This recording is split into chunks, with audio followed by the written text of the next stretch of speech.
Welcome back to Reading Bear. Today, we will take a look at some new Pori Wrench stories. And if you enjoyed my content, please don't forget to subscribe to my channel and post some bear emojis in the comments. Let's go! First one is titled, Cancel the Deal. Go to jail. For a period of time I sold cars. I was pretty decent at it.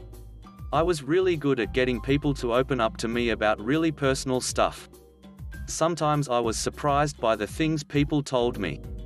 Anyway, we had this guy, his name was Bob. He had ordered an F-150 from me. We had him put down a $5,000 deposit, and it was being ordered when one day Bob came into my office and told me he had to cancel. I explained that this deposit wasn't refundable unless he had a really good reason. Bob told me he needed his deposit to pay his lawyer. I asked Bob what he did to need a lawyer, and Bob straight up said, "I'm being accused of assault." And he laughed when saying it. My sister was an assault survivor, and as this was personal and I had a gut feeling Bob was guilty, at this point I knew nothing of his case besides what's posted here, and I lived in a single-party consent state. I was playing with my phone anyway. I opened up my voice recorder and hit record. "So Bob, you want your deposit back so you can pay your lawyer?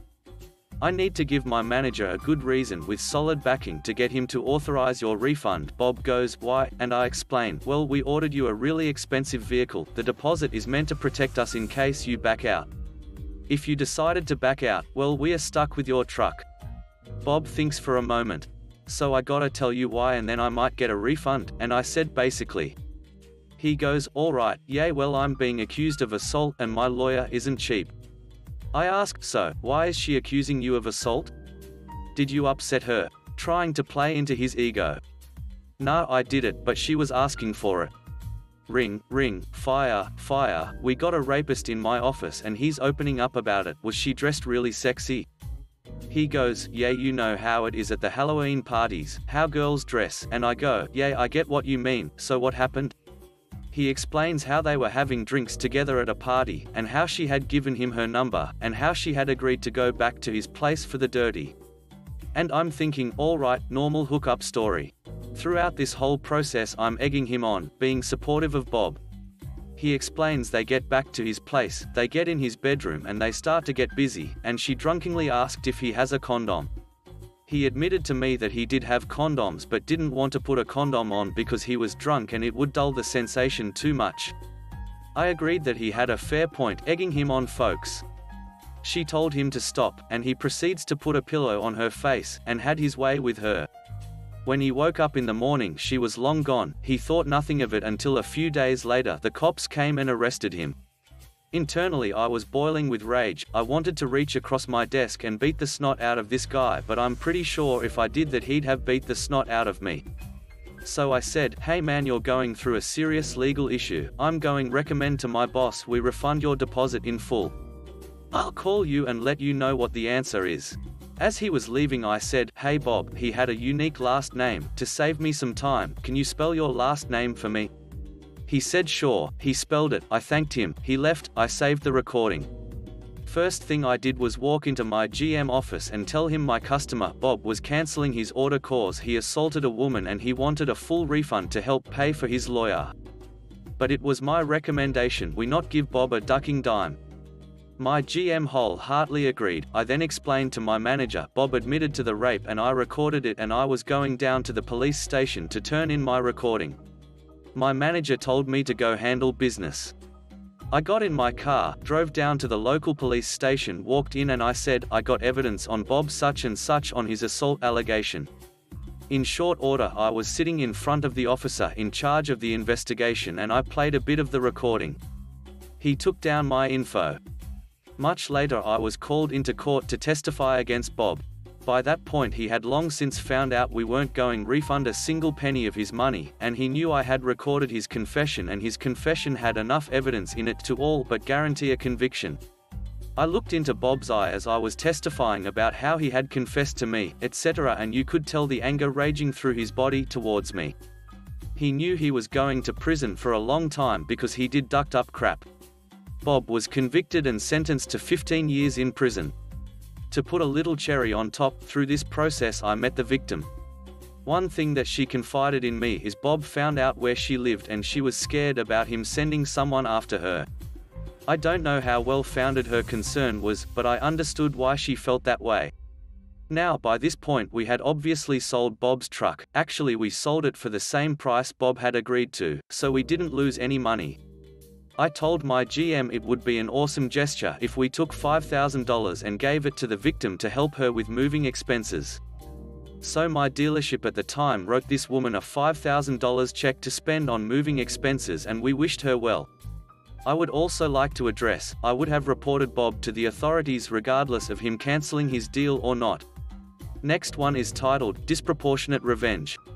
Many years ago, I was working weekends part-time for a local tour operator. There are many here and it can be a great way to supplement your income from a regular full-time job. One holiday season, I was off from my regular job and agreed to work for the tour company on Christmas and New Year's Day, which fell on weekdays that year. I was told that I would get time and a half. When my paycheck arrived, the extra pay was missing. I asked the boss manager about it and he denied ever making any promises. Instead, he told me that rate was only ever for full-time employees and that I was lucky to have a job at all. He made some other snide comments about the vehicle I drove and my appearance. I chose to drive an old truck to save money and I didn't have expensive new clothes all the time. I wasn't happy about this, to say the least. I argued a bit with him and then just quit on the spot. Employees come and go there anyway, so he didn't really care. When I mentioned these events to a relative, they said, yeah, that guy is a piece of work. Did I know they got fired from a different company for alleged fraud? Apparently, he had conspired against the existing caterer by inventing complaints about the food quality and then pressuring his bosses, the partners that actually owned the company, to go with a different caterer. He and the new caterer were friends and there were lots of kickbacks involved. Basically, the new caterer charged a bit more and the ingredients were a bit cheaper. The kickbacks were apparently about $2 per head. With over 200 customers a day, that was a lot of money. How did my relative know this? She worked briefly for the scummy caterer and could put two and two together. My idea formed when I realized that he was using the same caterer at this new company too. So I asked a friend that still worked there if he remembers a catering change. Yes, it happened a few months after the manager started working there, maybe 2 to 3 years ago. Another relative informed me that the managing partner of the owner group also had a couple restaurants here. He wasn't on island very often, but he must be reachable. I got his mailing address from the manager there. It also turns out that the owner of the old catering company was married to one of my girlfriend's former classmates. I called him up and after making introductions, I explained the whole thing. He had suspected the problem but had never been able to do anything about it. He gave me more details about his exact menu, his costs and so on. I mailed a nice letter to the managing partner, owner, explaining that while I did quit in protest over something relatively trivial, I had enjoyed my time working there. I didn't expect him to take my word for anything but laid out my suspicions in detail as well. Anyway, I eventually got a call back. He is friends with my regular job's boss, owner, and wanted to take my complaints seriously. Turns out there were other financial problems going on at the tour company. In the end, the a-hole manager was fired and there were charges filed for all kinds of stuff, not just the kickbacks. His wife divorced him because, apparently, he had done some shady crap with her inherited property that came to light in the investigation. The tour company is still operating today, but I haven't spoken to anyone there in years. I'm sure the partner I spoke to is long retired now. The manager's wife is still around. She seems to be doing very well financially. The manager is probably long gone from this island. Next one is titled, What Happens to Big Shot Office Crooks When They Upset My Dad? This story was told to me by my parents, and happened in Utah back in the mid-late 1970s. Something you need to know about my dad, he's a US Marine who grew up in Brooklyn. Needless to say, he can come off as a bit, well, harsh. After Dad left the Marines, he started working for a business administration consulting firm. His job was to visit and observe offices, warehouses, distribution centers, etc. in Salt Lake City or the surrounding areas like Provo or Ogden, assess any issues that the business is having, and propose solutions as to how to solve them. Imagine someone like Patrick Swayze in Roadhouse, but with a wide lapel suit and tie. Occasionally, if he deemed it necessary, his recommendations would sometimes include firing people or even downsizing whole departments if he felt they were part of the problem. He said it wasn't the best part of the job because obviously that disrupts people's lives, but so does an entire business going bankrupt due to unresolved problems. One job my dad was sent to was down in Provo, which is way down to the south of Salt Lake City. The company he was sent out there to assess, I'll just call Dope Corp, was an office supply warehouse and distribution center having a ridiculously high turnover, despite the owners investing a ton of money in state-of-the-art for the 1970s, computers, printers, comfortable and clean offices, etc. right down the brand new stereotypical 70s bright avocado-colored carpet. I guess they went to all this trouble and expense thinking that nicer and more modern workspaces would be good for workplace morale, which it does help office morale, but only to a point. They were stumped as to why things were so bumpy and why they couldn't keep people around very long.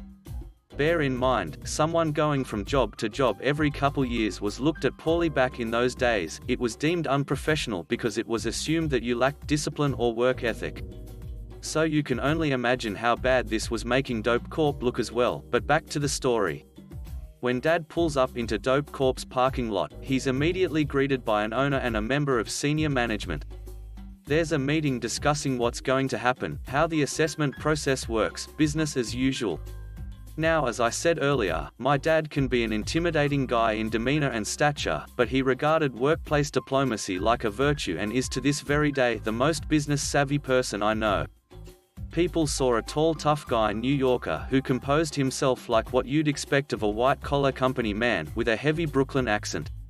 Dope Corp gave my dad the full tour of the facility, arriving last at the main warehouse where he was greeted by someone I'll call Dale.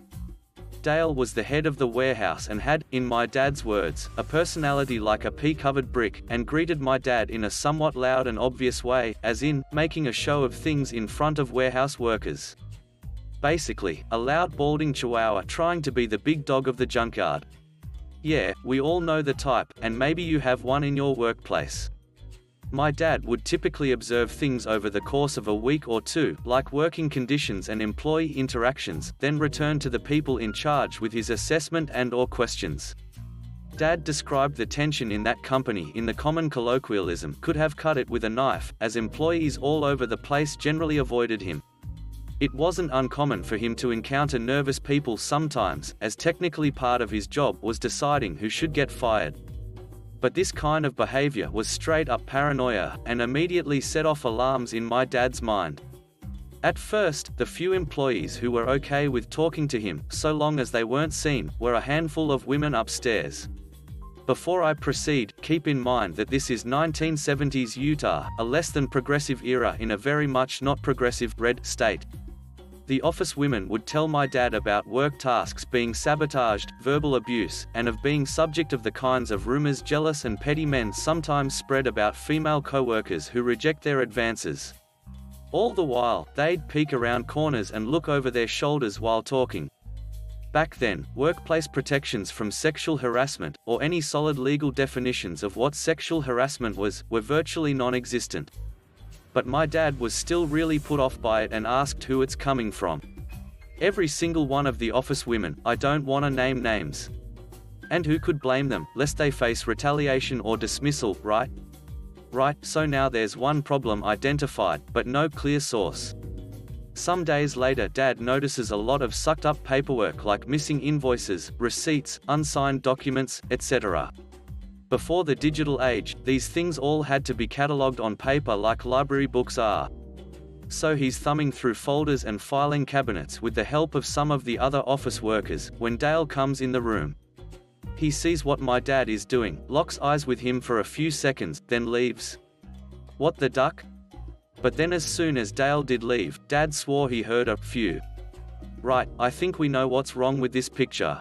Dale apparently has a track record of being a total dick to everyone, but especially in the warehouse where he basically had free reign. But because he's not breaking any laws that anyone knows of, and nobody's officially reported him for anything, they can't just fire him. Dale would berate warehouse workers in particular because he could get away with it. Many of them were immigrants, parolees, people with criminal records, etc. People who need a job but literally can't afford to be picky. Dale would go after them in particular because they seemed less likely to stand up for themselves, and he was right. Being a jerk might not be illegal, but it is bad for business. What would the 1970s version of a male Karen be? Dale. Dale would talk down to people especially loudly when he thought my dad was near, maybe because he thought if he looked like a harder hole someone else would get the axe. Dad later learned that Dale told the entire warehouse that the higher-ups brought in the axe man to decide who's getting fired, so they'd better get their act straight or else. Dad decided that for the most part, he'd seen all he needs to see. But he had to make his case to the owners, because my dad is just consulting and doesn't have the actual authority to fire anyone. This would be difficult to do because, again, Dale wasn't breaking any laws and he'd been with Dope Corp for a long time. The company was reluctant to get rid of him unless they absolutely had to. Dale would continue to puff himself up at others' expense, while still avoiding my dad. Meanwhile, Dale had been telling his supervisors that my dad may have been targeting him and using his tough guy reputation to push him around. I guess thinking maybe if he made my dad look bad, they might ignore his recommendation for termination or even send him back to Salt Lake City empty-handed. To use some authentic Brooklyn NY terminology, alright, asshole, I gotcha duckin', targeting, right here. He decided to break the usual tough guy New York Marine character and be super pleasant but still his lively Brooklyn self, even throwing in the occasional EY, how ya doin'? I think if coffee weren't such a no-no in a majority Mormon area, my dad would totally be the kind of guy to buy some for the entire office if they wanted it. But yeah, he really put on the charm for them. And as he started being warmer, he started hearing more about, you guessed it, Dale. Meanwhile, if Dad did bump into Dale elsewhere on company property, EY Dale, how have things been in the warehouse? Things seem a bit disorganized, but I can help. What you say, making damn sure others in proximity could hear the conversation, and kinda putting Dale on the spot a bit. Guess he didn't like a taste of his own medicine, being embarrassed in front of his colleagues and all. But hey, Dad's being civil and offering assistance and definitely not pushing Dale around or targeting him that any wiser guys could perceive. Dad eventually caught word that Dale likes to take a lot of coffee breaks, completely by himself. In his truck. Sometimes long breaks indeed. So he waited around watching out the office window, sees Dale walking to the parking lot and toward his truck, then executed his plan. He exited the building out a side door, walked between other vehicles from a trajectory behind Dale's truck, waited for Dale to pull out a pretty decent-sized Stanley thermos and opened it, then not long after taking a good swig, tappity-tap-tap on the driver's side window. Dale jolts upright and looks left. Dad, smiling and waving. Dale rolls down window, oh hey Egodrum's dad, I'm just on a coffee break. My dad, oh hey, another coffee lover from the look of that massive thermos. EY, I didn't get to grab mine on my way out the door, mind if I have a little? Dale stammers, I hey, what? Dad, thanks, man, snatches thermos. There's a reason why he waited until the exact moment Dale completely opened the thermos and drank from it, so he could smell the contents, gin. Straight fucking rot gut, no lime slice, no tonic. A huge thermos full of the stuff, and even shitty gin was not cheap in very alcohol-unfriendly Utah. Who knows how long Dale had been day drinking at work, but Dad finally had exactly what he needed. The thermos of liquid shame was brought to the owner's attention immediately, and they recognized it as being Dale's. He didn't want to leave his truck, but was eventually escorted back inside hunched over like an arthritic bear, alcohol still on his breath. He was fired on the spot, in full view of everyone, and made to pay for his own taxi home. Hey, if he can afford to drink that much gin every day, he can afford a cab ride. But it gets worse for Dale. Remember the messed up invoices and receipts?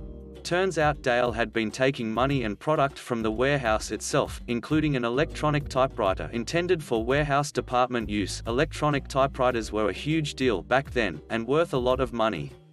So in order to hide missing office goods and money, he'd tamper with or destroy paperwork and blame employees for not keeping good records. I don't know if Dale was charged with a crime or not. Dad didn't really follow up afterward because he figured it was a done deal. Needless to say, office morale greatly improved after Dale was gone. And in good time, too, because then they had to investigate just how badly his drunken selfishness ducked the company over. And my dad got to relish in having taken down a total slime ball, as well as helping save Dope Corp.